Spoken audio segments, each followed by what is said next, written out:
kasih, Bung Sitorus. Memang bukan kan, ternyata agak-agak terlambat ya waktunya. Ya, menarik melihat ternyata kan tetap konsisten ya dengan etika kewajibannya. Jadi masih banyak bau-bau kewajiban untuk juga terkait dengan pajak. Ada beberapa kata kunci tadi civil what was that? Civil condition. Condition, ya, civil condition, social contract, dan juga bahwa pajak adalah kewajiban, sampai pada bahwa boleh untuk tidak membayar pajak kalau keadaan atau negara adalah suatu negara otoriter. Nah, ini banyak beberapa hal sebenarnya ada yang bisa dipertanyakan dari pemikiran Kan.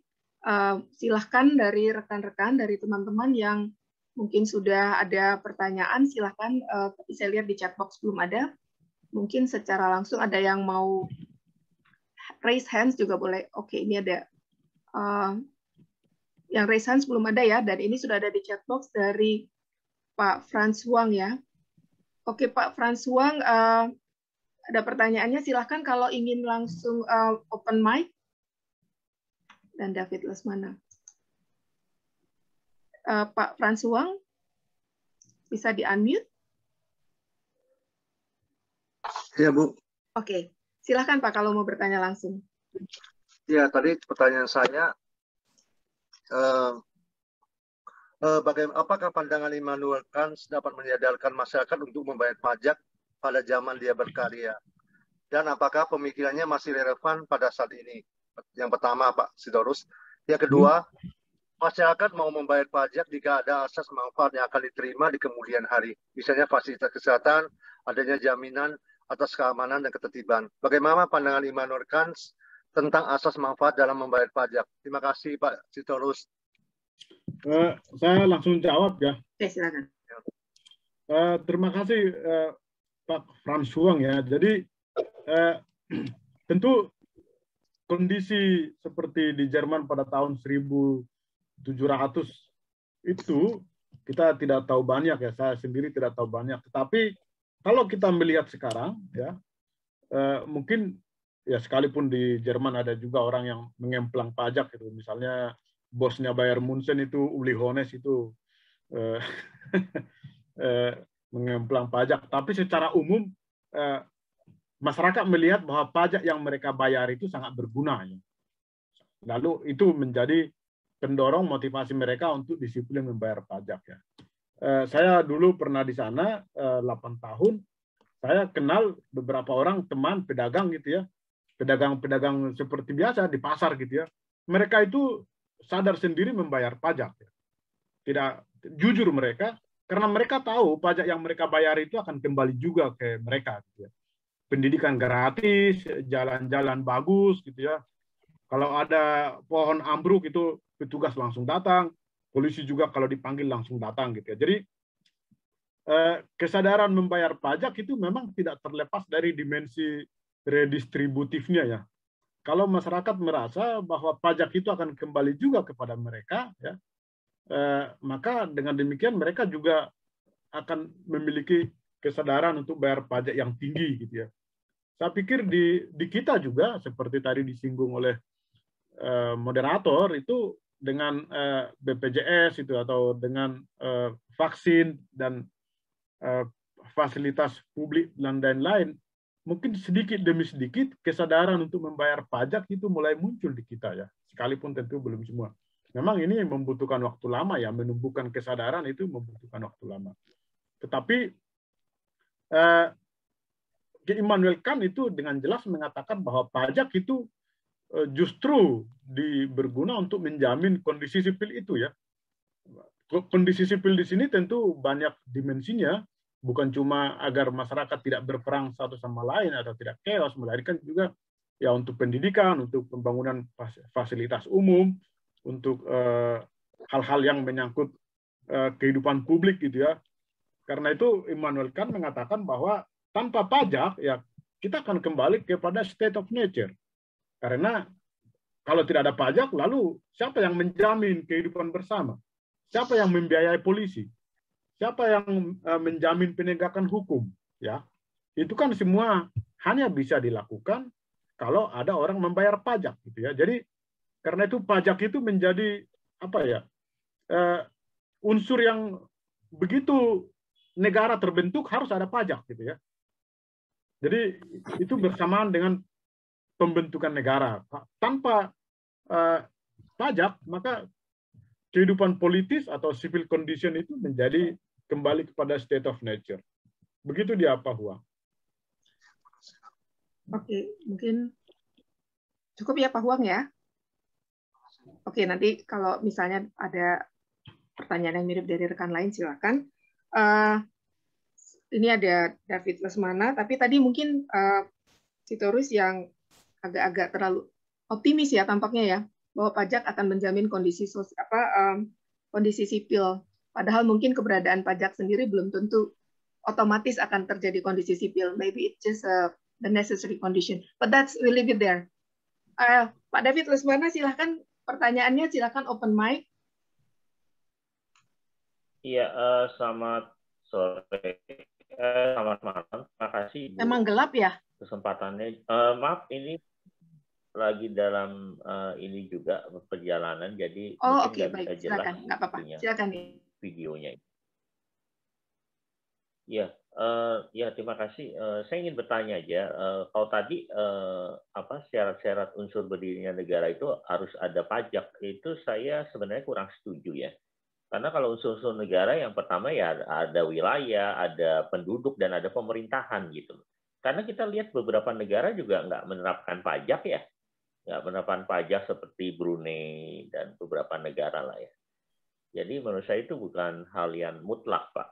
Cuma mungkin ada poin saya yang kedua, ini mungkin tidak langsung ke inti yang Bapak sampaikan. Cuma mungkin ini sedikit untuk update aja. Ini saya lihat kan roadmap, salah satu roadmap pemerintah ke depan itu kan restoratif justice ya dalam penegakan hukum pajak. Jadi artinya seseorang yang emang ada unsur pidana pajaknya itu kalau bisa tidak dituntut atau dihukum secara fisik ya, secara pidana ya.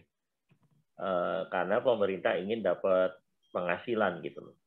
Karena emang tindakan pidana itu kan emang ultimum remedium. Nah, bagaimana Bapak melihat restoratif justice ini, Pak, alasan pemaaf ini gitu, Pak? Mungkin itu dulu yang. Oke, terima kasih Pak David ya. Benar ya bahwa kalau seperti Bapak katakan di Brunei tidak ada pajak, tapi itu kekecualian ya. Berapa negara di dunia ini yang tidak menerapkan pajak gitu ya. Itu tentu kekecualian ya, karena mereka kaya raya gitu ya, dengan penduduk yang sedikit ya. Tetapi kalau tadi Bapak bilang wilayah perlu, penduduk perlu, pemerintahan, nah pemerintahan perlu, oke, tapi pemerintahan tidak akan berfungsi tanpa pajak ya. Dan lalu dari mana biayanya?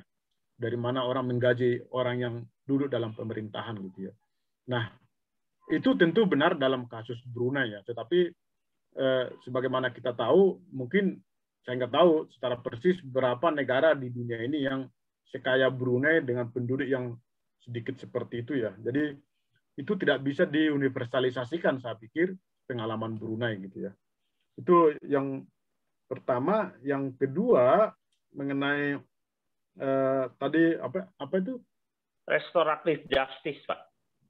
Dalam bidang keadilan restorasi, Pak. Restoratif justice. Restoratif justice. Saya itu dalam bidang perpajakan, saya sendiri itu restoratif justice itu tidak begitu menguasai. Hubungannya dengan perpajakan kah itu? Itu ya, misalnya maaf Pak, alasan pemaaf. Jadi restoratif justice itu alasan pemaaf. Jadi misalnya orang yang emang udah memenuhi unsur-unsur akan pidana pajak ya Pak, pidana pajak, dia dikesampingkan kalau dia mau bayar denda Pak, supaya negara dapat penerimaan gitu. Kan kalau tindakan pidana perpajakan kan hukuman pidana itu kan ultimum remedium ya Pak ya, upaya terakhir gitu.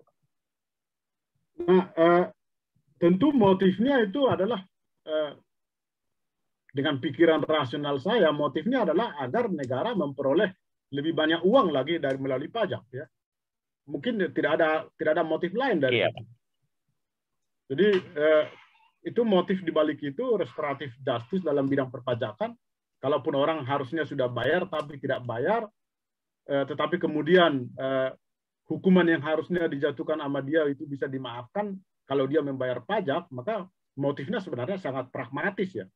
Karena didorong oleh keinginan pemerintah untuk mendapat pajak daripada orang itu ketimbang dia dihukum tapi pajak tidak masuk gitu ya. Jadi saya pikir itu sangat masuk akal dilakukan. Sekalipun tentu implikasinya bisa juga orang kemudian akan menjadi menunggu-nunggu momen pengampunan pajak seperti itu ya, bisa juga. Oh iya, kalau pengampunan pajak kan belum tentu masuk ke ranah pidana, Pak. Pengampunan pajak kan pemutihan aja, tapi belum dipenuhinya unsur-unsur pidana pajak. Maksudnya ini kalau pidana pajak nih seperti pembuatan faktur TBTS, Pak. Tidak berdasarkan faktur, tidak berdasarkan transaksi sebenarnya atau faktur fiktif, faktur pajak fiktif gitu, Pak. Tetapi intinya saya pikir adalah bahwa daripada negara tidak memperoleh pajak, maka dengan mengesampingkan beberapa hal jauh lebih praktis dan berguna kalau negara memperoleh uang masuk dari pajak gitu ya. Iya, maksudnya tujuannya ke situ, Pak. Ini kan tarik menarik nih kepentingan wajib pajaknya sama penerimaan negaranya nih, Pak, gitu, Pak. Jadi secara empirisnya, secara yang dialami, fakta yang dialami, dan secara pragmatisnya, Pak. Ya, saya bisa paham ya. Tentu dalam hal praktis kita bisa berdebat ya. Tapi ada prinsip yang dipegang ya. Karena sebab kalau tanpa prinsip maka perdebatannya tidak akan selesai gitu ya. Artinya kalau alasannya pragmatis agar pemerintah bisa memperoleh pajak, maka itu bisa dilakukan ya. Iya, baik Pak kalau gitu Pak. Terima kasih Pak. Ya. Oke, baik. Terima kasih Pak David. Nah, ini berikutnya ada Pak Wagiman dulu, kemudian nanti Wildan, nanti Hendar dan Mas Arief ya. Nanti setelah itu baru Maeda. Ya, Pak Wagiman, silakan yang untuk open mic. Baik, terima kasih Mbak Moderator. Untuk narasumber, terima kasih pencerahan mengenai Immanuel Kant. Saya minta komentar mengenai komparasi ya, bahwa di dalam katakanlah filsafat Islam itu posisi pajak itu diposisikan itu sebagai moral, jadi kewajiban internal. Gitu. Tadi kalau lihat Immanuel kan perspektifnya bukan pembayaran pajak itu sejatinya bukan perspektif moral. Nah, di dalam filosofi Islam itu bahwa di dalam hartamu ada harta pihak lain. Nah, harta pihak lain. Nah, cuman pihak lainnya ini agak lebih spesifik adalah orang yang tidak mampu, bukan tadi menjaga ketertiban umum gitu, ketertiban sipil kalau di konsep Immanuel kan. Pertanyaan saya, ini kan dua filosofi yang berbeda, baik dari pendasarannya bahwa di satu sisi pajak itu bukan kebaikan seseorang yang diberikan oleh atau dalam rangka menjaga ketertiban sipil, namun agar ketertiban itu tercapai sehingga harta yang dia miliki terlindungi, terproteksi. Dengan konsep ekstrim yang lain bahwa sejatinya suka atau tidak suka kewajiban di dalam perspektif hukum Islam, kewajiban itu harus ditunaikan, harus dibayarkan sehingga jika tidak, nah konsepnya kan konsep jika tidak maka kita menjadi dosa konsepnya. Kira-kira Pak, karena konsep ini sangat ekstrim dan tentunya kalau dilihat dalam konteks keindonesiaan, nilai-nilai Pancasila itu kalau piramida menurut Profesor Latanegoro itu kan dibangun oleh nilai-nilai ketuhanan yang berkemanusiaan. Nah, konsep sosial kemanusiaan itu adalah nilai-nilai yang dibangun oleh nilai ketuhanan yang berkemanusiaan. Jadi konsep ketuhanannya ada di sini. Kira-kira apakah nilai-nilai dari Immanuel Kant itu lebih dominan di Indonesia saat ini karena benchmarknya pajak itu ke sana, atau justru kita harus kembali ke nilai-nilai kereligiusan sebagaimana disajikan oleh para pendiri bangsa, Pak? Terima kasih, Pak, komentarnya. Terima kasih Pak David ya, itu menarik ya. Menurut saya itu tadi bahwa dalam Islam misalnya dikatakan bahwa dalam hartamu ada hak pihak lain atau ada harta pihak lain, tapi itu pihak lain itu adalah tidak mampu yang wajib untuk dibantu, maka itu alasannya moralis ya. Itu alasan moralis ya, dan moralis religius kira-kira seperti itu, karena itu masuk akal kalau kemudian kita tidak membantu orang miskin itu maka kita berdosa gitu ya kalau tidak dibayar ya. Kalau pada Immanuel Kant kan membantu orang miskin alasannya bukan moralis melainkan rasional, dengan mengatakan kalau orang miskin itu katakanlah bikin ribut maka hartamu juga terancam ya, atau kau juga tidak bisa mencari harta lagi gitu ya. Jadi itu motifnya rasional. Nah di Indonesia mungkin lebih bagus dua-duanya sekaligus dijalankan agar orang lebih taat membayar pajak ya. Pertama, membayar pajak itu kalau tidak dibayar dosa. Kedua, membayar pajak itu kalau tidak dibayar nanti civil condition bisa terancam gitu ya. Tetapi tentu itu adalah kelemahannya. Banyak orang kalau orang semakin kritis tentu dia tidak akan percaya pada konsep dosa ya. Jadi saya pikir, tetapi bagi orang tertentu itu bisa berguna juga, ditakut-takuti dengan dosa, sekalipun orang sekarang, ya siapa sih yang masih takut dengan dosa gitu ya, misalnya itu banyak, kalau warga kita takut dengan dosa, maka negara kita udah aman-aman sejahtera gitu ya. Jadi kalau mau meningkatkan pajak itu ya mungkin dua sayap itu perlu diaktifkan ya. Nah, saya sendiri, kalau kita misalnya berpikir ya, kalau kita mau mengukur motivasi orang membayar pajak di negara kita, ya mungkin tingkat kesadaran untuk membayar pajak bahwa itu perlu untuk kehidupan publik itu ya mungkin masih cukup rendah ya. Yang mungkin banyak adalah kalau tidak bayar pajak ya nanti masuk penjara gitu, mungkin lebih banyak gitu ya.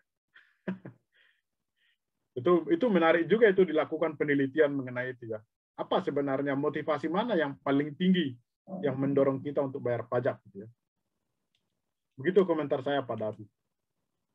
Maaf, bukan Pak David kali, Pak Wagiman ya tadi ya. Pak Wagiman ya. Sorry. Pak Wagiman, oke. Ya. Bu, sedikit Bu. Oke, sedikit. Ini Pak, problemnya sekarang ini ketika dua-duanya justru ini di hukum positif kita, itu mungkin teman-teman dari pajak ya, karena saya lebih perspektif hukum dan filsafatnya. Di konsep zakat itu bisa dikonversikan ke pajak. Jadi sejatinya ada dua hukum positif yang diberlakukan untuk pajak. Di satu sisi zakat itu diakui, dengan kita selalu ingat dan dikunci bahwa nilai-nilai Pancasila itu adalah sumber hukum positif, sumber hukum positif di Indonesia.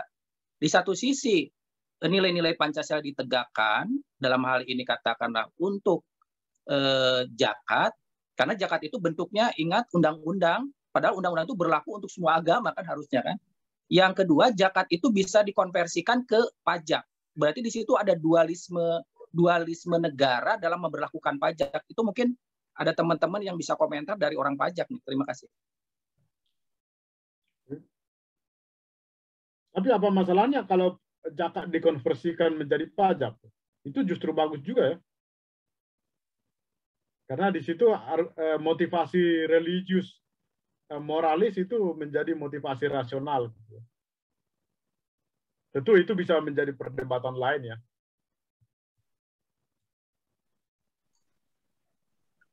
Izin moderator sama narasumber, mungkin saya bisa menanggapi dari Pak Wagiman, Pak. Oke, singkat ya Pak ya. Monggo Ya, silakan. oke. Ya, silakan. Yang dikonversi itu Bapak bilang tadi hanya zakat, tapi tidak, karena regulasi kita sudah mengatur ya sebelumnya Per nomor 11 tahun 2018 dan Per 05 tahun 2019 itu ada Badan Sosial Keagamaan yang misalnya kita orang pribadi atau korporasi memberikan donasi sebagai kepada yayasan itu sebagai sumbangan wajib keagamaan, itu bisa deductible Pak, tax deductible. Artinya yang memberikan kita atas nama pribadi atau korporasi yang memberikan donasi itu bisa menjadi pengurang pajak bagi yang memberikan. Kalau yang menerimanya ya itu non taxable ya, sepanjang tidak ada hubungan istimewa. Jadi emang itu sudah diatur Pak, bukan hanya zakat gitu. Sumbangan wajib keagamaan itu bukan hanya zakat, ke semua agama Pak. Itu tadi di Per 11 2018 dan yang terbaru Per 05 2019. Jadi di situ ada Badan Sosial Keagamaan, Muslim ada sendiri, Kristen ada sendiri, Katolik, Buddha. Kalau Buddha ada beberapa, cuma yang mungkin yang lebih dikenal Yayasan Buddha Seci Pak. Itu kalau di Muslim ada sekitar belasan ya, saya nggak hafal, ada badan zakat nasional. Ya, yang penting badan sosial itu, bentuk yayasan itu sudah di-endorse oleh Kementerian Keuangan Pak, melalui Dirjen Agama masing-masing. Gitu. Mungkin itu yang sedikit saya menambahkan. Secara dasar regulasinya sudah diatur Pak.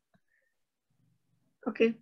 Ya. Baik, terima kasih. Ke moderator. Ya, jadi untuk menghindarkan double taxation gitu ya. Oke. Sekaligus tax deductible. Oh, bisa tax deductible Bu, maksudnya. Kalau kita nyumbang ke yayasan secara umum, maksudnya tidak memenuhi peraturan Direktorat Jenderal Pajak, tidak bisa jadi tax deductible. Ya. Oke. Ya, thank you. Baik, kita move on ya, Pak pembicara. Karena ada beberapa pembicara lain ini. Monggo silahkan, berikutnya adalah Wildan. Ya, terima kasih Ibu Moderator. Saya menanggapi soal kan tadi bahwa pajak itu kan menjadi rasional, ya kan, dan wajib karena dia rasional, karena tanpa pajak maka orang akan kembali state of nature ya, sehingga dalam konteks itu secara rasional, more etis rasional itu menjadi wajib. Dan itu pertama. Yang kedua, dikatakan tadi dalam presentasi bahwa warga negara sebagai yang mengemban kewajiban untuk membayar pajak itu bisa menghindari pajak jika ya syaratnya adalah negara itu korup atau despot, kan begitu kan? Ya. Nah ini agak aneh menurut saya kan di sini. Kenapa misalnya contoh ya, ini agak apa namanya, istilah bukan oksimoron ya, tapi agak kontradiksio dalam pemikirannya. Kalau pajak itu kita menghindari pajak, bahkan ada gerakan untuk menolak pajak, justru kita kembali kepada yang namanya state of nature. Kan begitu nggak? Karena kita melakukan sesuatu sebuah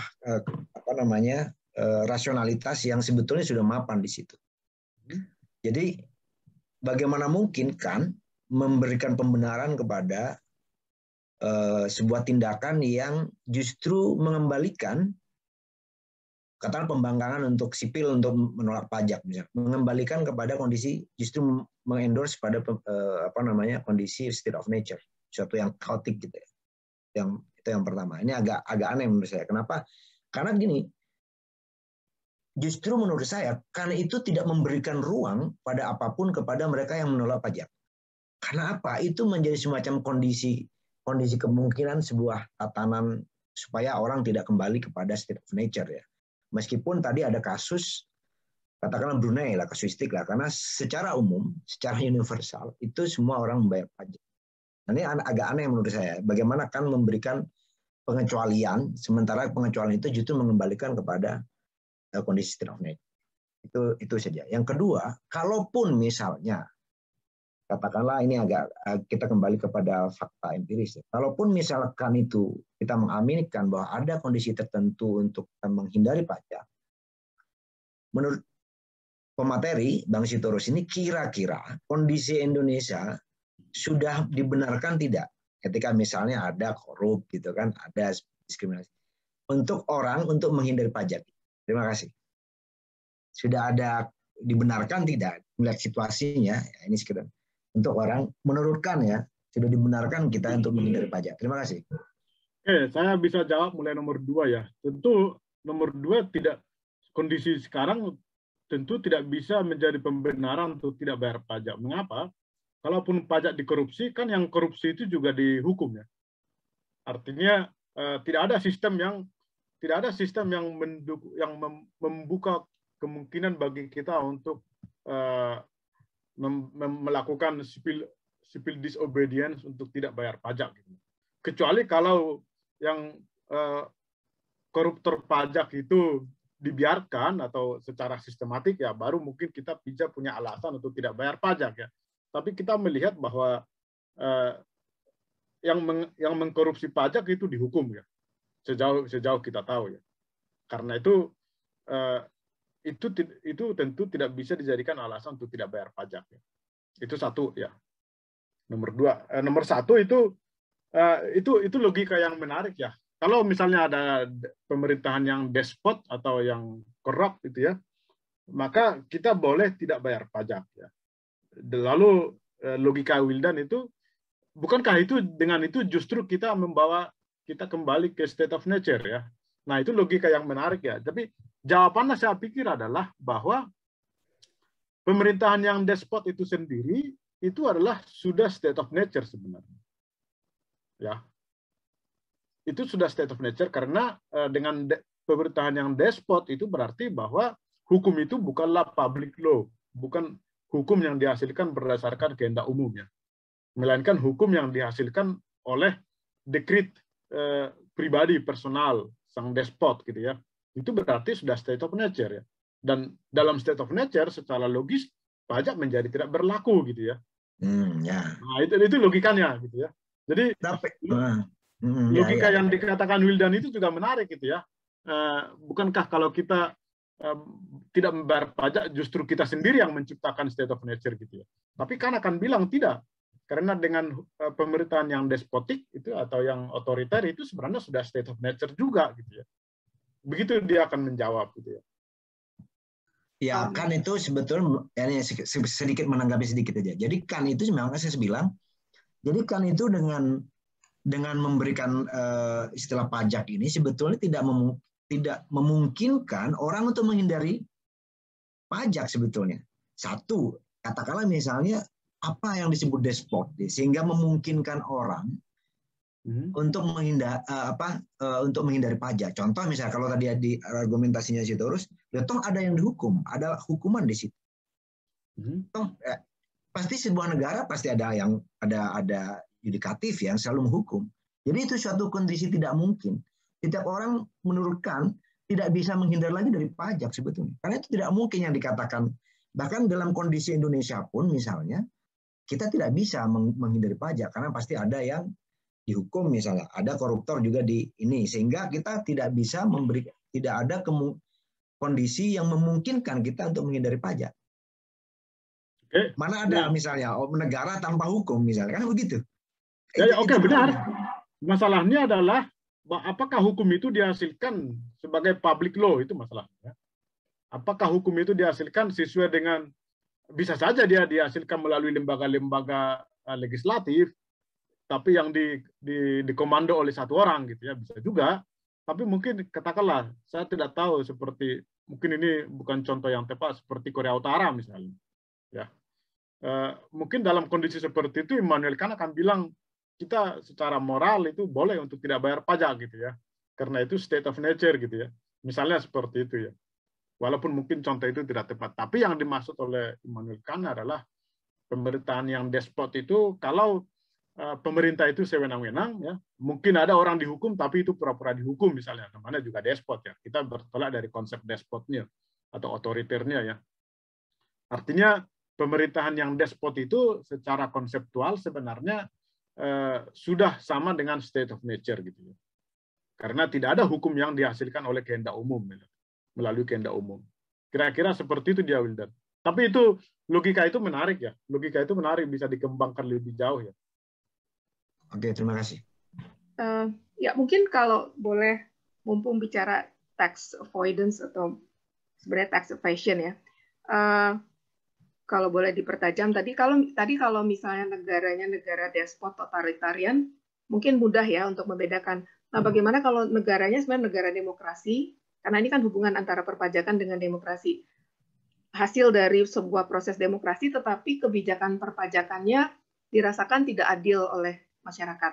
Karena kan jadi pertanyaan, apakah kita boleh atau berhak untuk menghindari pajak jika merasa bahwa kebijakan perpajakan itu somehow sistemnya tidak adil, artinya memberatkan bagi beberapa pihak yang sebenarnya lebih kurang mampu dibandingkan yang lain. Nah, kalau seperti itu, apakah menurut kan bisa ada justification untuk menghindari pajak? Mungkin itu, Pak Sitorus. Nah, itu menarik ya. Kalau kebijakan pajak itu kita rasa tidak adil, apakah kita bisa untuk tidak itu bisa digunakan justifikasi untuk tidak bayar pajak ya? Menurut saya membayangkan dalam posisi Kan ya. Menurut saya tidak. Ya. Mengapa? Karena untuk memperbaiki situasi itu, ya kalau kita mau mengkritik ya, tentu kalau kebijakan pajak tidak adil, maka kita mengkritik ya. Kalau itu mau diperbaiki kan perlu legislatif bekerja, ya, pemerintah bekerja, dan untuk itu perlu biaya, dan untuk itu perlu pajak. Gitu ya. Artinya tindakan itu hanya memberi kita ruang untuk mengkritik kebijakan perpajakan, tapi secara logis tindakan itu tidak bisa menjadi ruang bagi kita atau alasan bagi kita untuk tidak membayar pajak, sebab kalau kita tidak membayar pajak, maka secara logis pemerintah tidak punya uang untuk bekerja atau untuk membahas masalah perbaikan sistem perpajakan gitu ya. Logikanya saya pikir seperti itu ya. Iya, kalau seperti itu tidak akan selesai ini dong, terwujud dong protes. Iya, well for the time being bisa diprotes, tapi kan artinya perbaikan sistem perpajakan yang lebih adil. Karena saya tidak melihat kan itu membahas sistem yang adil, lebih pada kewajiban untuk membayar tanpa memperhatikan.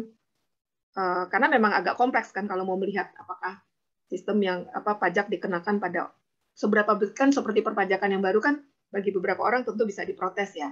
Nah itu tapi okay. Gini, tentu sistem yang tidak adil itu tidak bisa dikritik dengan cara tidak membayar pajak. Sebab untuk memperbaiki sistem yang tidak adil itu perlu juga pajak gitu ya. Jadi sistem yang tidak adil hanya bisa dilakukan, hanya bisa ditanggapi dengan mengkritik ya sistem itu. Dan untuk itu secara konseptual kita harus bayar pajak agar pemerintah atau legislatif punya uang untuk membicarakan itu kemudian memperbaikinya. Kecuali kalau sistem itu sama sekali sudah rusak, despot atau totaliter, maka kita bisa tidak bayar pajak ya. Saya pikir seperti itu logika saja. Itu saya mencoba memahami dari sudut pandang Kan ya. Kita bayar pajak, tapi ketika sistemnya diubah, uang yang kita bayar dikembalikan, nah boleh itu. Kayak pengadilan pajak. Oke, fine. Nah, berikutnya mungkin ini ada Hendar dulu ya sebelum Mas Arief ya. Hendar minta dibacakan. Ini pertanyaan dari Hendar.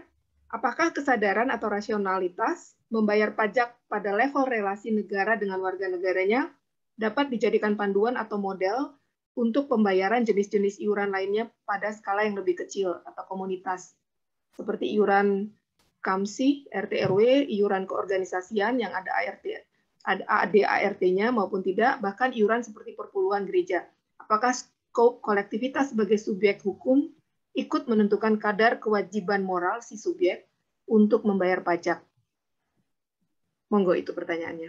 Maksudnya mana sih pertanyaannya itu? Itu pertanyaannya ada di chat ya? Iya, di chat. Ya itu tadi yang dikatakan itu kan lebih bersifat retribusi ya? Iya. Ya kan yang dikatakan Hendar ya? Iuran-iuran. Iuran-iuran kan itu kan untuk misalnya di pasar itu ada iuran dari pedagang, itu kan untuk memperbaiki kondisi pasar, untuk keamanan. Apakah untuk itu bisa dijadikan kadar kewajibannya sama seperti pembayaran pajak pada negara? Mungkin itu maksud pertanyaannya. Tapi pajak pada negara kan juga berupa redistribusi juga, toh? Iya. Karena secara logis, ya, secara konseptual itu akan kembali juga kepada masyarakat. Lalu, yaitu yang tadi yang pertama kita bicarakan bahwa kalau masyarakat melihat bahwa pajak itu juga kembali kepada masyarakat, jadi di situ pemerintah hanya sekedar pengelola gitu ya, atau mengalokasikan kemana ini uang gitu ya, maka sebagaimana kita lihat di beberapa negara yang sistem perpajakannya maju, kesadaran orang itu bisa ditumbuhkan ya. Tetapi kalau misalnya pajak itu dilihat tidak kembali untuk kesejahteraan publik, maka mungkin kesadaran tidak akan tumbuh juga ya. Ya, kembali kepada sistem pajak yang adil kan, atau juga pajak yang efektif ya, artinya yang ditarik kemudian efektif menjadi sesuatu yang dinikmati oleh masyarakat. Walaupun tadi sepertinya kan mengatakan tujuan perpajakan, tujuan negara bukan untuk mensejahterakan rakyatnya. That was quite weird. Tapi untuk kepastian hukum. But anyway.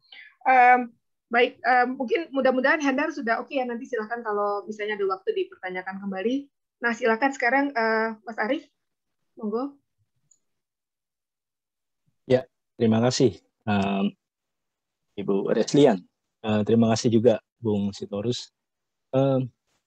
Saya menangkap kesan bahwa teori-teori kontraktarian itu punya semacam obsesi ya untuk keluar dari jebakan anarkisme, tetapi mereka kemudian berbeda pandangan mengenai bagaimana kebebasan itu tetap bisa terjaga pada saat kita keluar dari state of nature lewat kontrak-kontrak sosial yang dibayangkan itu tadi. Nah, saya bukan pembaca Kant, jadi saya mengkonstruksi pertanyaan saya dari presentasinya Bung Sitorus tadi ya. Tampaknya Kant itu memberi tempat yang khusus pada selain kebebasan itu kepemilikan. Tetapi problemnya adalah bahwa lewat pajak itu negara by force ya mencoba untuk melakukan transfer kepemilikan ya. Transfer kepemilikan secara paksa dari yang punya lebih banyak kepada yang punya lebih sedikit. Nah, kira-kira bagaimana Kant menjawab gugatannya Nozick ya, bahwa negara dengan kekuasaan yang lebih ekstensif itu sebenarnya berpeluang justru untuk merampas kebebasan yang sebelumnya telah dinikmati oleh orang pada situasi state of nature. Itu yang pertama. Yang kedua, apakah Kant itu punya sensitivitas terhadap perbedaan situasi pada orang-orang yang berkekurangan tadi itu, ya, yang rentan. Misalnya kan sebenarnya kita bisa membedakan antara katakanlah orang miskin gitu ya. Katakanlah orang miskin. Ada orang yang miskin karena problem-problem struktural, karena mendapat diskriminasi atau yang lainnya gitu ya. Tapi ada juga orang-orang yang miskin karena ulahnya sendiri, ya, penjudi misalnya gitu ya. Begitu dia kalah judi, mulanya kaya raya lalu dia jatuh miskin. Tapi problemnya dalam banyak rezim pajak itu kan negara tidak punya sensitivitas terhadap, anggaplah mereka yang miskin gara-gara ulahnya dibandingkan miskin yang memang karena kemalangan yang tidak bisa dia tampik gitu ya. Nah, pertanyaan saya itu tadi ya, kan punya nggak sensitivitas terhadap perbedaan situasi semacam ini? Terima kasih. Oke, terima kasih Bung Arief ya. Yang pertama itu tentu konsep kebebasan state of nature-nya berbeda ya. Immanuel Kant itu bilang dalam state of nature itu kita nggak bebas ya, kita liar karena di situ nggak ada hukumnya. Jadi itu berbeda dengan state of nature dari Rousseau atau para pemikir lain, teori kontrak sosial ya. Yang kedua, jadi ada dua interpretasi sejauh saya baca di sini. Apakah memang pemerintah berhak untuk menarik pajak lebih tinggi dari orang yang berkaya untuk dipakai kepada orang miskin ya? Kalau melihat dari argumen yang tadi saya ajukan, itu berhak ya. untuk menjaga civil condition, ya, agar situasi agar tidak terjerumus kita kepada state of nature kembali, agar jangan setback, ya. Itu pertama. Yang kedua, yang mengatakan dengan Immanuel Kant juga, ya, tidak berhak, ya. Pemerintah tidak berhak. Alasannya itu tindakan itu akan menjadikan manusia sebagai means untuk ends tertentu, ya, sarana untuk mencapai tujuan. Jadi dalam arti itu bisa dipakai untuk merampas, ya. Jadi artinya kalau pemerintah menarik pajak lebih tinggi untuk dipakai kepada membantu orang miskin, maka itu bisa diartikan pemerintah menjadikan manusia orang kaya itu sebagai sarana, ya, untuk membantu orang lain, gitu, ya. Padahal salah satu prinsip penting dalam etika Kant itu adalah jangan pernah memperlakukan orang lain semata-mata sebagai sarana, gitu, ya, melainkan harus sebagai tujuan pada dirinya sendiri, gitu, ya.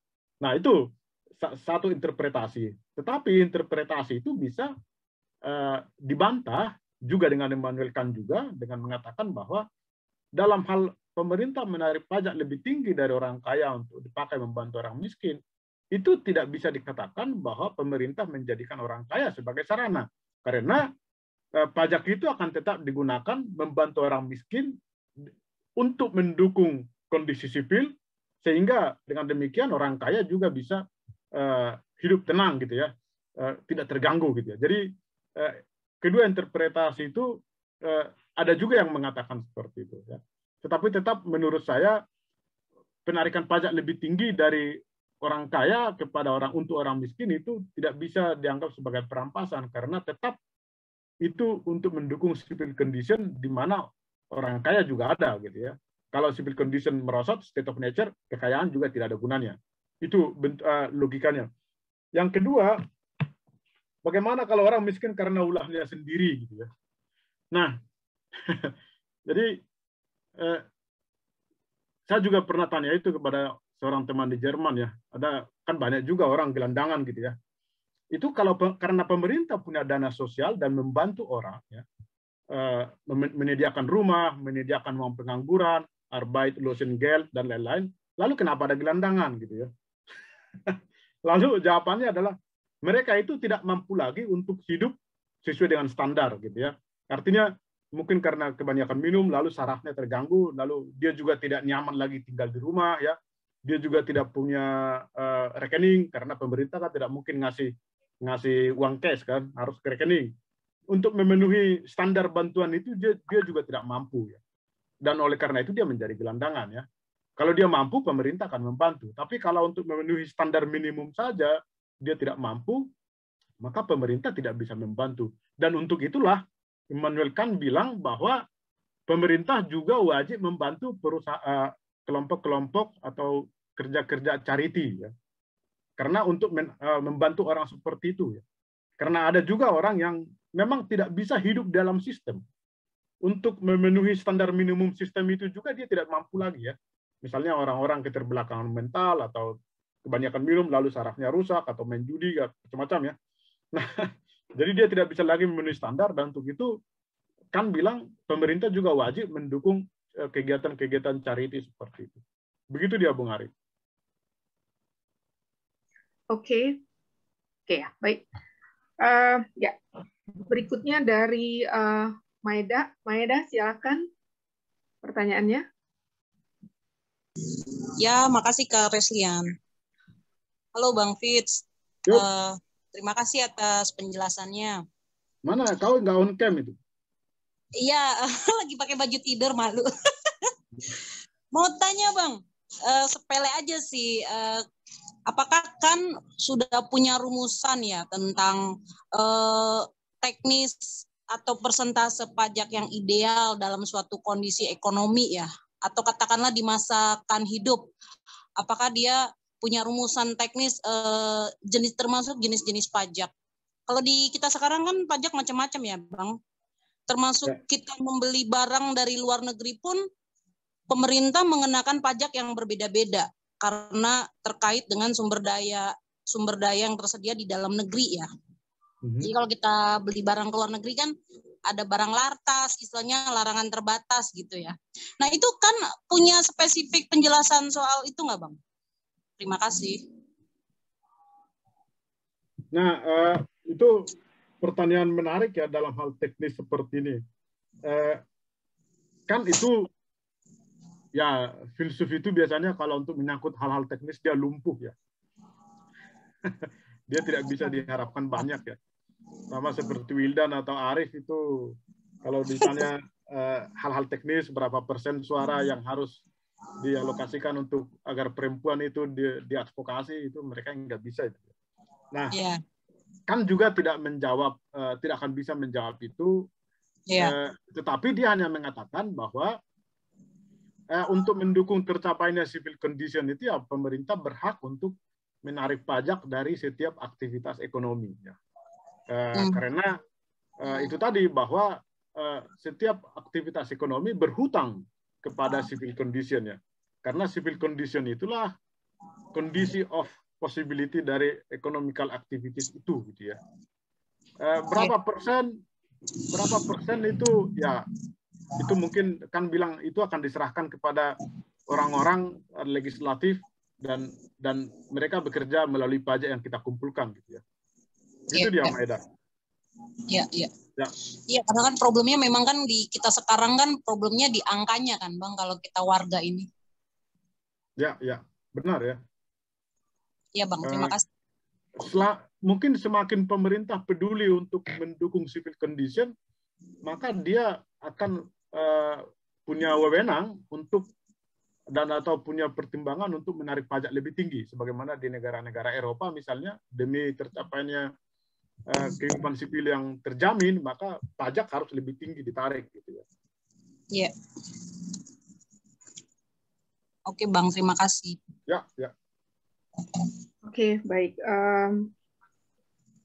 Setelah ini Pak Mas John Suryo ya. Tapi tadi menyambung pertanyaan Maeda, ini kan termasuk antara ya persentase mungkin filsuf tidak akan memberikan jawaban detail ya. Tetapi mungkin lebih pada berarti kan pajak ini terkait peran negara. Nah, apakah kan ini karena kalau tidak salah juga diklaim oleh libertarian yang lebih menekankan pada kebebasan individu.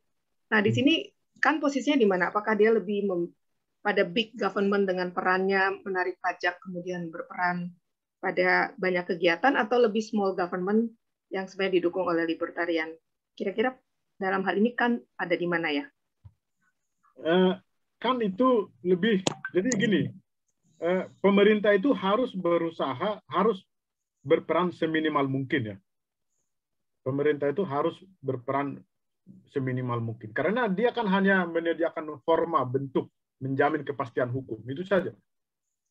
Tapi bisa menarik pajak dan ada justifikasi untuk menarik pajak sebesar-besarnya, atau karena kalau pemerintah berperan seminimal mungkin, buat apa dia menarik pajak setinggi-tingginya? Karena peran lain kan bisa diberikan pada swasta. Enggak, maksudnya gini, berperan minimal artinya dia tidak menentukan isi apa yang harus dilakukan oleh masyarakat. Jadi materinya dia tidak campur ya.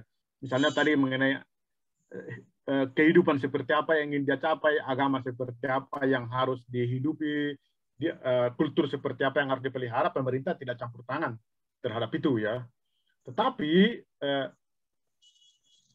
pemerintah berhak untuk punya wewenang untuk menarik pajak untuk menjamin ya, yang akan digunakan untuk menjamin keberlangsungan civil condition. Itulah satu-satunya tugas pemerintah. Menjamin agar orang ya bisa hidup damai, dijamin oleh hukum, dan untuk itu perlu pajak gitu ya. Sebanyak apa pajak yang mau ditarik, itu tentu tadi pertanyaan penting dari Maeda itu ya. Tetapi bahwa kan itu mengatakan tadi pemerintah itu hanya bertugas untuk menjamin kepastian hukum, dan untuk itu perlu dia menarik pajak. Oke, so lebih ke memang libertarian proponen. Ya, minimal state. Ya, oke. Nah, berikutnya pertanyaan dari Mas John Suryo. Silahkan Mas Suryo. Open mic.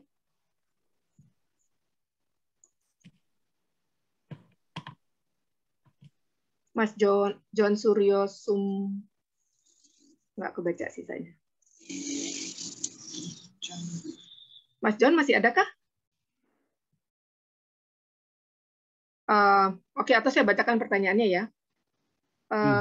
Sekarang mulai berkembang kajian-kajian hukum progresif atau critical law studies yang bertitik tolak pada manusia, bahwa hukum untuk manusia. Ada upaya untuk menghilangkan jarak antara hukum dan manusia itu sendiri. Dalam hal ini, setiap individu bisa menggugat atau menolak kewajibannya terhadap pajak atas alasan kemanusiaan. Menurut Pak Sitorus, bagaimana terkait fenomena kajian ini? Apabila dilihat dengan pandangan Kant, apakah kajian ini malah bisa mengembalikan kita pada ranah state of nature? Terima kasih. Atas dasar apa individu untuk menolak untuk membayar pajak ya? Pemerintah sebagai negara sebagai manifestasi kehendak umum itu berhak untuk memaksa individu ya untuk membayar pajak, karena pajak itu adalah untuk menjamin civil condition ya.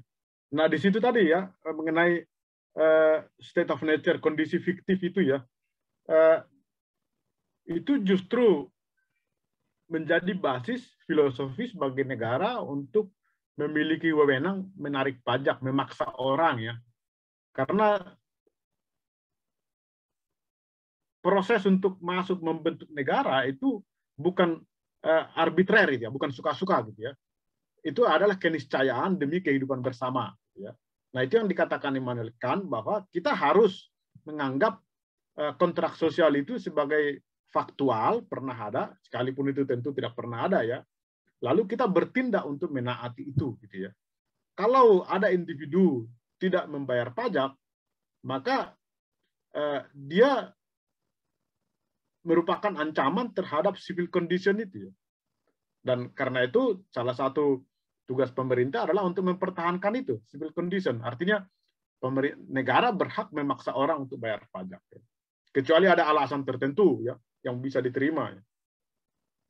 Saya nggak tahu misalnya alasan apa contohnya. Oke, baik. Kalau kecuali Mas John mau memberi tanggapan mungkin karena masih belum jelas. Oke, Mas Johnnya sepertinya sudah live. Sudah live ya, oke. Ya udah. Oke, berikutnya sebelum Mbak Nur ada Mas Susila, ada pertanyaan dari chatbox, silakan open mic mungkin. Mas Susila, apakah masih ada? He's gone too. Atau mungkin Mbak Nur deh, silakan. Nanti kalau misalnya ini kita kembali ke pertanyaan Mas Susila. Silakan Mbak Nur. Terima kasih. Komen aja sedikit. Kembali ke sebenarnya iya. Iya.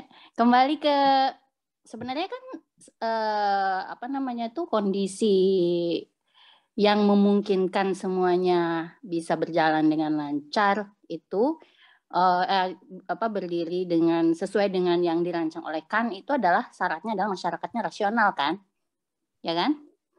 Ada masyarakat yang rasional. Nah, masalahnya di kita itu, menurut saya PR-nya adalah masyarakatnya belum rasional. Jadi misalnya tadi soal naikin soal pajak yang apa namanya untuk besaran pajak yang yang ditentukan gitu ya. Mungkin kalau di Eropa sana atau di Jerman masyarakatnya akan cenderung lebih paham gitu ketika pemerintah menaikkan pajak. Kalau di kita bukan masalah besar kecilnya saja, tetapi item-item pajak pun itu bisa jadi masalah. Bahkan bukan hanya soal pajak ya, misalnya soal BPJS saja naik berapa ribu aja, naik berapa ini aja. Padahal misalnya BPJS itu kan ada yang gratisnya khusus untuk orang yang tidak mampu tuh ada gitu ya. Jadi yang memang bayar itu yang kategori yang memang dianggap bisa mampu membayar gitu. Nah di kita kan gitu masalahnya, maksudnya apa namanya ya desain dari apa yang disampaikan oleh Kant mengenai negara hukum dan salah satu aspeknya pajak itu kembali kepada bisa efektif kalau masyarakatnya rasional. Dan menurut saya di beberapa negara termasuk di Indonesia yang jadi masalah adalah ya justru bukan hanya memang pemerintahnya korup jelas gitu ya. Ada maksudnya ada unsur-unsur dari pemerintahan atau unsur-unsur dari apa namanya yang harusnya menjamin negara hukum itu terjadi itu korup, tapi di sisi lain itu adalah masyarakatnya juga banyak yang tidak rasional gitu. Ya lihat aja di perempatan kan, lampu merah gitu, masih banyak orang-orang yang apa ya namanya, bahkan ada lampu merah pun kalau misalnya kosong ya maju aja terus, itu kan nggak rasional kan gitu, nggak rasional gitu. Nah, dalam hal perpajakan pun begitu. Jadi justru ketika menaikkan pajak itu bisa jadi juga bukannya ada civil condition yang terjadi di Indonesia, malah sebaliknya civil unrest gitu loh. Mungkin itu komen saya aja sih. Jadi PR kita lebih kepada juga menciptakan yaitu masyarakat yang rasional itu gitu. Terima kasih. Oke, bisa saya tanggapi ya, Mbak Nur ya. Kalau Immanuel Kant itu, dia tidak peduli orang itu rasional atau tidak, ya. Yang dia peduli orang itu taat hukum atau tidak, gitu ya. Jadi itu yang dikatakan oleh dia, the priority of right over good, gitu ya. Jadi yang penting adalah right, bukan good, bukan baik, ya. Apapun urusanmu, apakah kau menjadi manusia yang baik atau tidak, dia nggak peduli. Yang penting kau taat hukum, ya. Jadi itu the priority of right over good. Jadi bahwa entah Anda rasional atau tidak, negara nggak peduli. Yang penting Anda taat hukum, gitu ya. Kalau Anda punya rasional tersendiri silakan, ya. Tapi Anda harus berada dalam kerangka hukum, gitu ya. Nah, itu yang dikatakan, itu yang menarik pada Immanuel Kant. Jadi dia tidak ingin manusia itu terutama baik atau rasional atau tidak, tetapi ya yang penting adalah dia harus berada dalam kerangka hukum, gitu ya. Jadi misalnya gini, karena itu dalam negara seperti itu ya, itu banyak sekali hukum yang mengatur perilaku manusia. Karena manusia tidak bisa diserahkan kepada pertimbangan rasionalnya sendiri, gitu ya, atau konsepsi dia mengenai kebaikan, ya. Kehidupan bersama hanya bisa berlangsung kalau ada hukum yang bisa mengatur semua bidang kehidupan. Contoh konkretnya begini, beberapa hari yang lampau saya membaca di Sulawesi itu ada orang membeli barang dengan memberikan koin, uang logam, itu sampai yang dihitung oleh karyawan bank sampai berhari-hari, gitu ya, koin, ya. Saya nggak tahu apakah Anda melihat itu, ya. Itu tentu pembeli barang itu dia membawa berapa ton uang koin, dia tidak bisa disalahkan, ya, karena dia membayar itu, ya. Padahal perusahaan bank itu menghitungnya sampai berhari-hari, itu sangat tidak efektif, gitu ya. Nah, dia tidak melanggar hukum. Ya, apakah dia rasional atau tidak? Tergantung rasionalitas siapa. Apakah dia baik atau tidak? Tergantung kebaikan siapa. Tapi di negara yang diatur oleh hukum itu nggak boleh, gitu ya. Jadi misalnya seperti di Jerman itu ada jumlah tertentu uang yang bisa dibayar dengan koin. Misalnya kalau kita hanya membayar dengan uang koin 100 euro misalnya, itu hanya bisa misalnya sampai 5.000 euro misalnya. Di luar itu kita nggak boleh lagi, ada hukumnya. Ada hukumnya yang memperbolehkan seberapa banyak uang yang bisa dibayar dengan koin. Karena tidak masuk akal misalnya pemilik toko menghabiskan waktu seharian untuk menghitung uang koin Anda, gitu ya. Nah, karena itu ada hukum. Nah, karena itulah dia mengutamakan, ya, untuk kehidupan bersama yang penting bukanlah manusia itu baik atau bukan manusia itu rasional, melainkan dia bertindak right, gitu, sesuai dengan hukum. Itu saja. Apa baik atau tidak rasional itu urusan masing-masing orang. Tapi jangan melanggar hukum, gitu ya. Kira-kira begitu dia, Mbak Nur, ya. Di kita tentu memang yang dikatakan Mbak Nur itu benar juga. Di sini banyak yang tidak rasional, tapi itu juga karena kita itu banyak bidang kehidupan di kita yang tidak diatur oleh hukum, ya. Misalnya kalau tetangga Anda hajatan itu bikin dangdut sampai jam 1 itu bagaimana itu, ya? Apakah ada hukumnya, gitu ya? Nah, itu masalahnya, ya. Demikian komentar saya itu sama Mbak Nur, itu memang benar itu yang Mbak Nur katakan, ya. Untuk kasus masyarakat kita. Oke, Pak Nur. Nah, oke, mungkin Ya, terima kasih. yuk, mungkin menyambung nih. Kalau tadi penekanan pada hukum ya, tadi kan dari Sitorus. Ini pertanyaan dari Susilo, kalau saya boleh bacakan. Pertanyaannya persis untuk itu.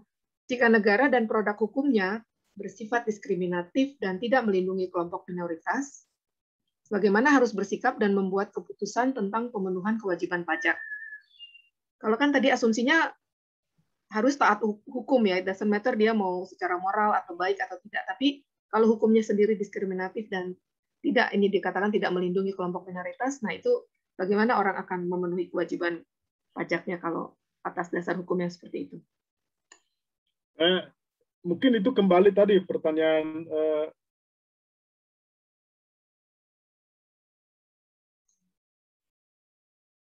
freeze. Kalau sistem perpajakan secara logis, kalau ini kan, nah ini kembali kita bertemu dengan prinsip universalisasi Immanuel Kant ya.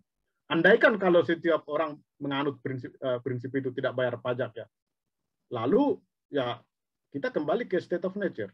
Nah jadi pertanyaan itu bisa dijawab dengan prinsip universalisasi dari Immanuel Kant. Immanuel Kant itu kan mengatakan untuk melihat tindakan itu baik atau tidak, maka terapkan saja prinsip universalisasi. Artinya andaikan semua orang melakukan hal yang sama, apa yang terjadi?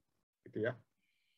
Nah, kalau tadi ada sistem yang tidak adil ya, atau hukum yang tidak adil, lalu ada orang lalu tidak bayar pajak, apakah tindakan tidak bayar pajak itu bisa dibenarkan dalam kondisi itu? Tentu kita uji saja tindakan itu dengan prinsip universalisasi. Tentu itu menjadi tidak mungkin ya, karena yang buruk akan terjadi. Nah, kita juga tidak bisa lagi memperbaiki sistem hukum yang tidak adil itu, gitu ya. Jadi sistem yang buruk tentu tidak bisa dikritik ya, atau ditolak dengan cara tidak membayar pajak. Tentu bisa dikritik, tapi bukan dengan cara tidak membayar pajak. Sebab kalau dengan membayar pajak, maka kembali ke state of nature. Kecuali memang kalau pemerintahan itu diktator ya atau despot, itu secara konseptual sudah state of nature tersendiri. Karena di situ hukum tidak lagi public law gitu ya. Kalau kita tidak membayar pajak karena ada sistem hukum yang tidak adil, maka dari mana uang pemerintah dan legislatif untuk memperbaiki sistem hukum yang tidak adil itu? Gitu ya. Itu logikanya ya. Pinjem. Ini kayaknya pertanyaan. Oke, Pak Oswald mau memberi tanggapan. Oke, Pak hati-hati nih untuk Pak Oswald. Pak Oswald memberi tanggapan sebagai orang praktisi. Kenapa harus pakai praktisinya ya? Pak Oswald juga belajar filsafat kan? Monggo silakan Pak Oswald. Ini Batak Connection ini antara Pardede, Pak Bolon, ada kawan juga di sini lewat Sirait, ini Batak Connection. Nanti Wildan protes lagi. Jadi aku sebagai praktisi Pak ya, bukan sebagai filsuf. Jadi dari tadi aku dengar banyak pertanyaan, orang kaya boleh nggak pajaknya dinaikin lebih tinggi?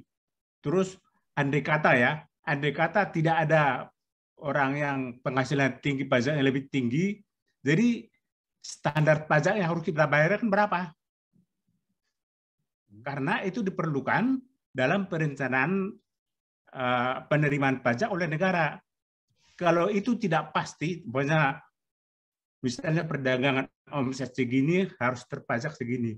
Kalau tidak ada itu, bagaimana nanti negara merencanakan penerimaan pajak untuk pembagian negara, untuk pembangunan negara? Jadi menurut saya memang perpajakan itu tidak boleh sama. Seperti pajak barang mewah. Pajak barang mewah itu akan mengurangi impor barang dari luar negeri. Nanti kalau pajaknya barang mewah sama dengan pajak barang negeri, pajak barang dalam negeri akan dilimpahi oleh barang-barang luar negeri, sehingga produk industri dalam negeri akan mati. Jadi itu adalah kebijakan pemerintah kenapa barang luar negeri pajaknya lebih tinggi. Jadi maksud saya hanya dua itu aja. Jadi pajak itu memang tidak boleh sama. Karena mau disamakan harusnya berapa? Masa pajak orang miskin dan orang kaya sama misalnya? Dan kedua memang Itu aja dulu. Mas Ezi memang harus berbeda dan harus direncanakan supaya bisa untuk merencanakan demi kelangsungan negara. Terus tadi di belakang, memang pajak itu menurut saya bukan untuk orang miskin, Pak. Yang orang miskin itu adalah sedekah. Perkara sedekah itu dikelola Departemen Sosial, oke lah. Jadi yang kita bayarkan pajak itu demi pemerintahan negara. Perkara negara mengalokasinya untuk orang miskin lewat dinas sosial, itu oke saja. Tetapi in prinsip seperti yang dibilangkan tadi bahwa pajak itu kita bayar pajak itu bukan untuk mensejahterakan rakyat, tapi demi kelangsungan pemerintahan yang baik supaya semua bisa taat hukum. Terima kasih. Ya, jadi memang kesulitannya adalah seberapa persen pajak untuk dari orang kaya gitu ya. Nah, itu tadi. Jadi tugas filsuf itu seperti ini, Pak Oswald ya. Filsuf itu seperti orang yang menggantungkan bintang di langit untuk menjadi acuan bagi para pelaut gitu ya.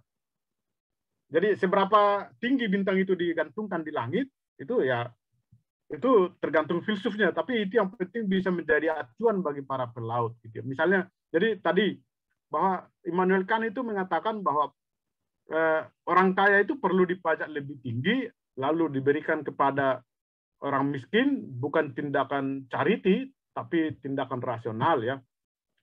Tapi dia tidak menentukan berapa persen pajaknya ya. Yang penting dia sudah menggantungkan bintang di langit, lalu para praktisi lah nanti yang menghitung itu berapa persen pajaknya gitu ya. Jadi itu tugas itu, filsuf itu bertugas untuk itu, memberikan semacam acuan ya, atau orientasi katakan. Kalau pelaut kan menjadikan bintang itu sebagai orientasi mana timur mana barat gitu ya. Itu tugasnya. Jadi dia tidak berurusan dengan hal-hal yang sangat praktis berapa persen ya, seperti misalnya PPN kita mau dinaikkan 17, 18 berapa persen ya. Kita selalu bisa berdebat mengenai itu ya. Dulu Fichte itu pernah bilang, apakah paspor kita itu harus distempel harus pakai stempel atau pakai cap tangan gitu ya. Lalu filsuf ditanya seperti itu ya, dia menjawab itu bukan urusan filsuf gitu. Apakah paspor harus pakai stempel atau cap tangan, itu bukan urusan filsuf. Iya. Oke. Makasih. Ya, kan kita tadi mulai jam 7.15 ya. Waktunya tampaknya sudah habis. Nah, ini nanti mungkin dari Sitorus bisa memberikan kata-kata penutup. Tapi sebelumnya saya rasa sih memang, tapi masih banyak sebenarnya isu-isu yang belum selesai. Karena mungkin sebenarnya kalau untuk masalah lain mungkin bolehlah filsuf menggantungkan bintang ya di atas langit. Tapi kalau untuk perpajakan masalahnya ada konsekuensi yang bisa terjadi atau dirasakan oleh pihak lain, sehingga sometimes the devil is in the detail. Justru persoalannya adalah berapa persen pajak PPN yang harus dibayar oleh kelompok A dan kelompok B, berapa PPh yang harus dikenakan, berapa pajak barang mewah, karena tadi misalnya pajak ekspor impor. Nah, itu perubahan atau sistem atau kebijakan yang terjadi dari perpajakan justru akan sangat berpengaruh terhadap kehidupan masyarakat banyak. But that exactly the problem yang dirasakan justru misalnya nanti muncul ketidakadilan dari situ.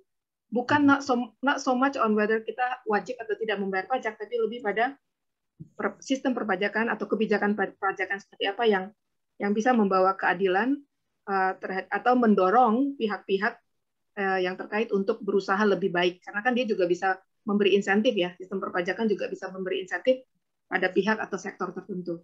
Itu saja sih mungkin komentar dari saya. Tapi silakan mungkin diskusi ini juga tidak harus berhenti di sini. Kita tidak harus menyimpulkan sesuatu. Masih bisa open untuk para filsuf untuk berdiskusi tentang pajak. Silakan dari Sitorus mungkin ada kata-kata penutup. Oke, terima kasih ya. Saya memperoleh banyak pertanyaan yang akan memperkaya saya ya. Tadi pertanyaan mengenai penghindaran pajak ya, apa alasannya, lalu bagaimana kalau sistem hukum tidak adil atau sistem perpajakan tidak adil, itu apa yang harus dilakukan, lalu bagaimana kalau ada orang miskin yang tidak bisa lagi dibantu gitu ya, atau yang tidak memenuhi syarat untuk dibantu gitu karena ada syarat minimalnya. Itu sangat memperkaya saya. Saya pikir untuk lebih memahami masalah ini, untuk penelitian ini. Dan kedua, saya berterima kasih juga untuk tanggapan dari rekan-rekan semua. Nah, jadi memang Immanuel Kant itu atau filsuf itu ya memang tidak bisa diharapkan banyak untuk hal praktis ya, tapi dia membantu kita untuk memberikan orientasi ya. Misalnya pertanyaan tadi, apakah kalau ada sistem hukum tidak adil atau sistem perpajakan tidak adil, lalu kita bisa tidak membayar pajak gitu ya.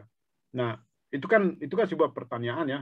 Tapi secara logis dan rasional itu bisa dijawab ya. Misalnya tadi tidak bisa karena itu justru membawa kita kepada state of nature gitu ya. Kalau ada sistem yang tidak adil atau hukum yang tidak adil, justru kalau pajak tidak dibayar, maka itu justru akan berbahaya ya. Artinya seperti itulah sebenarnya tugas orang yang belajar filsafat. Jadi memberikan pemikiran kritis, analisis rasional dan kritis terhadap problem-problem yang dihadapi ya. Tapi bukan misalnya sampai kepada hal teknis, praktis, misalnya sampai kuantitatif begitu ya. Kira-kira seperti itu. Itu bisa keterbatasan, tapi juga itu bisa kekuatan ya, tergantung dari mana kita melihat ya.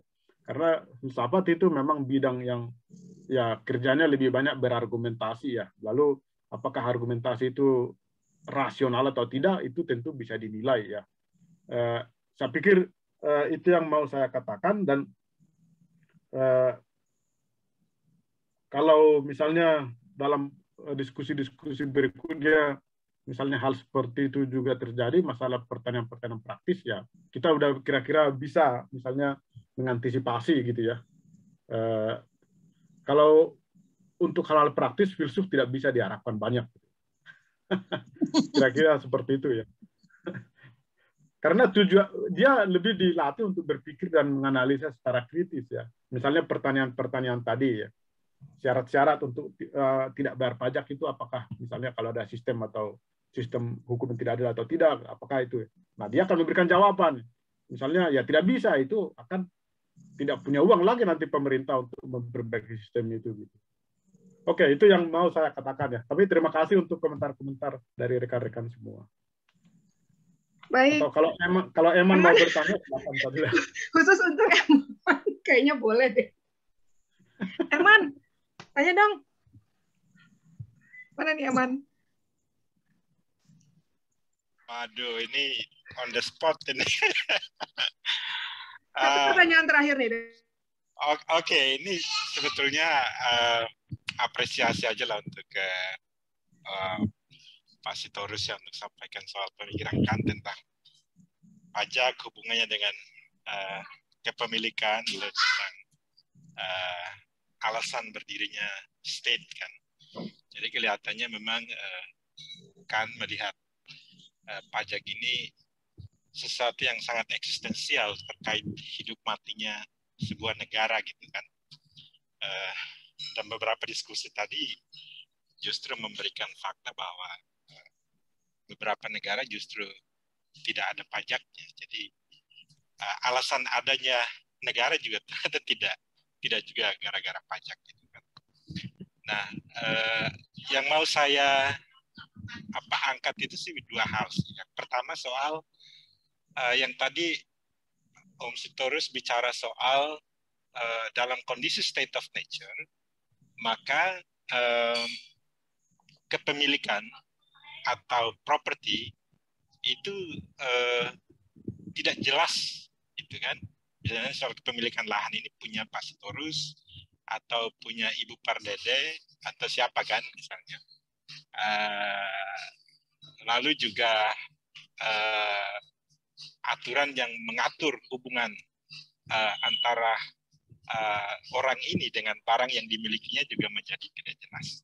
Nah, ketika terbentuk negara, ketika state itu terbentuk dan orang keluar dari situasi state of nature, lalu property right kan diatur kan dalam hal ini. Dan ketika dia menjadi property right atau menjadi kepemilikan pribadi, maka di situ properti yang dimilikinya itu dikenakan pajak, dan itu adalah eksternalisasi dari kebebasan dia. Gitu. Jadi ini sangat menarik sebetulnya konsep ini, karena nanti secara praktis bisa ditarik pada siapa sih sebetulnya yang disebut sebagai wajib pajak, Pak Sitorus. Ya kan? Karena di dalam praktis kan ada yang wajib pajak, tapi ada yang sebetulnya tidak diwajibkan untuk bayar pajak, gitu. Terutama untuk masyarakat yang pendapatannya di bawah standar tertentu. Nah, apakah golongan-golongan yang tidak wajib pajak itu bisa kita sebut sebagai orang bebas atau tidak bebas, Pak Sitorus? Ya kan? Karena dia sebetulnya tidak, kalau disebut dari sisi kepemilikan, mungkin dia tidak punya kepemilikan yang cukup buat dia untuk membayar pajak kepada negara. Gitu. Nah, di mana sebetulnya konsep liberty-nya atau kebebasannya kelompok orang-orang ini yang sebetulnya tidak masuk di dalam kelompok. Dan ini sebetulnya berlaku secara umum ya dalam sistem negara, hampir semua sistem negara, baik di negara yang liberal maupun sosial demokrat, atau di Jerman juga saya kira orang yang tidak mampu bayar pajak juga justru disubsidi oleh negara. Apakah mereka ini sebetulnya tergolong orang-orang yang tidak bebas gitu, dalam konsep Kant? Itu yang pertama. Lalu yang kedua, soal negara-negara yang memang eksistensinya dari sisi keuangan dan sebagainya itu tidak tergantung pajak, karena rata-rata inilah negara-negara yang punya tipe rejim otoritarian seperti itu. Rulersnya itu bukan democratic system rata-rata, gitu kan? Kayak di Brunei itu kan punya raja itu, dan raja punya semua properti. Ya, citizen itu tidak punya properti mungkin ya, atau misalnya Raja Jogja itu tanah punya Raja Jogja semuanya. Yang lain-lain kan cuma minjam gitu kan, sekedar duduk di situ lalu harus bayar kepada Raja Jogja gitu. Atau di tempat lain. Nah, dalam konteks seperti itu, apakah orang-orang itu disebut orang-orang yang merdeka atau tidak, Pak Sitorus? Gitu. Itu aja sih dua hal itu. Oke. Ya. Jadi wajib pajak itu ya, itu pertanyaan menarik itu dari Eman itu ya. Wajib pajak itu kalau dalam perspektif Kant itu adalah pertama tadi kalau dia memiliki properti ya, itu pasti dipajak ya. Karena tadi kan dia katakan bahwa objek pajak yang pertama adalah lahan ya. Karena apapun properti Anda, dan properti itu adalah ruang kebebasan eksternal, Anda pasti membutuhkan lahan gitu ya. Jadi sebenarnya hampir tidak ada orang yang tidak dipajak ya. Segala aktivitas itu yang dilakukan oleh orang-orang, maka dia menjadi wajib pajak ya. Nah, kalau tadi dikatakan apakah orang-orang yang tidak bayar pajak ya, apakah dia bebas ya?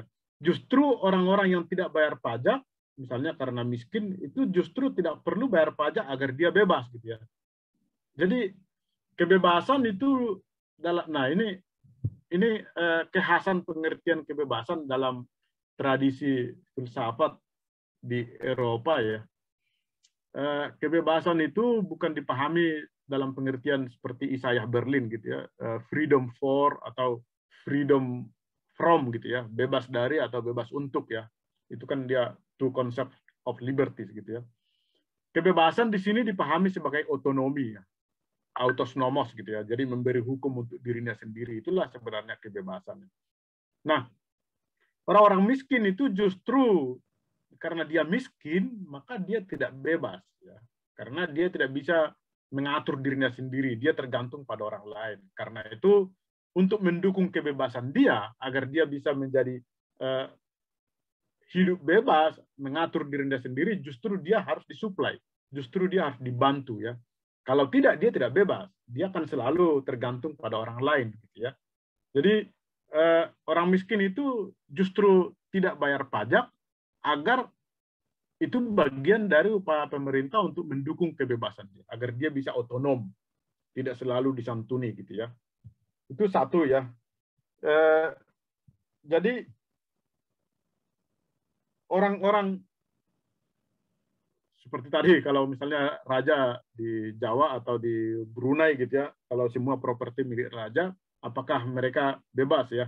Nah, masalahnya adalah pengertian kebebasan. Apakah mereka otonom di situ gitu ya?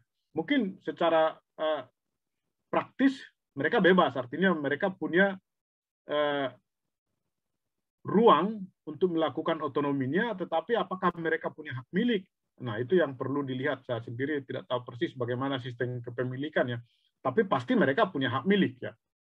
Misalnya kalau dalam tradisi Mars, misalnya mereka kan punya yang dimiliki oleh raja kan itu benda-benda yang menguasai hajat hidup orang banyak ya. Hutan, sungai, ladang gitu ya. Tapi untuk itu ada yang lucu itu dalam tradisi pemikiran Marxis. Kalau semua barang milik bersama, lalu apakah sikat gigi, pakaian dalam juga milik bersama gitu ya? Ya tentu tidak gitu ya. Istri juga tidak milik bersama, suami juga gitu. Artinya bagaimanapun tetap juga warga-warga dalam negara kerajaan itu punya properti pribadi ya. Mungkin tidak banyak ya, tapi tetap artinya mereka tetap bebas juga, Saudara Eman.